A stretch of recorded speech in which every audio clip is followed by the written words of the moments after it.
Oh, hello, and welcome to our episode of Crash Course. Now, today we are focusing on Renaissance art. Take it away, Crystal. Known as the Renaissance, the period immediately following the Middle Ages in Europe saw a great revival of interest in the classical learning and values of the ancient Greece and Rome. Against a backdrop of political stability and growing prosperity, the development of new technologies, including the printing press, a new system of astronomy, and the discovery and exploration of new continents was accompanied by a flowering of philosophy, literature, and especially art. The style of painting, sculpture, and decorative arts identified with the Renaissance emerged in Italy in the late 14th century. It reached its zenith in the late 15th and early 16th centuries in the work of Italian masters such as Leonardo da Vinci, Michelangelo, and, you guessed it, Raphael. In addition to its expression of classical Greco-Roman traditions, Renaissance art sought to capture the experience of the individual and the beauty and mystery of the natural world. Born on April 15th, 1452, in Vinci, Italy, Leonardo da Vinci was concerned with the laws of science and nature, which greatly informed his work as a painter, sculptor, inventor, and draftsman. His ideas and body of work, which includes Virgin of the Rocks, The Last Supper, Leda and the Swan, and Mona Lisa, have influenced countless artists and made Da Vinci a leading light of the Italian Renaissance.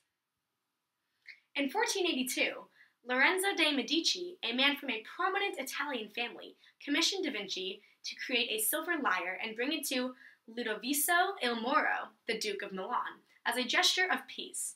Da Vinci did so, and then wrote Ludovico a letter describing how his engineering and artistic talents would be great service to Ludovico's court. His letter successfully endeared him to Ludovico, and from 1482 until 1499, Leonardo was commissioned to work on a great of many projects. It was during this time that Da Vinci painted The Last Supper. Da Vinci's most well-known painting, and arguably the most famous painting in the world, the Mona Lisa, was a privately commissioned work and was completed sometime between 1505 and 1507. Based on accounts of an early biographer, the Mona Lisa is a picture of Lisa Gioconda, the real-life wife of a merchant, but that's far from certain. For Da Vinci, the Mona Lisa was forever a work in progress, as it was his attempt at perfection.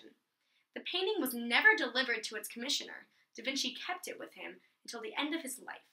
Today, the Mona Lisa hangs in the Louvre Museum in Paris, France, secured behind bulletproof glass, and is regarded as a priceless national treasure. Da Vinci has been called a genius and a Renaissance man. His talents inarguably extended far beyond his artistic works. Like many leaders of Renaissance humanism, he did not see a divide between science and art. His observations and inventions were recorded in 13,000 pages of notes and drawings, including designs for flying machines, plant studies, war machinery, anatomy, and architecture. His ideas were mainly theoretical explanations, laid out in exacting detail, but they were rarely experimental.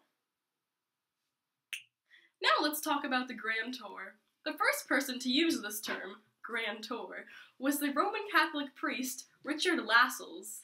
As a cultural tradition, the Grand Tour started to become popular after the Peace of Munster, which as part of the Peace of Westphalia helped to end the 30 Years' War.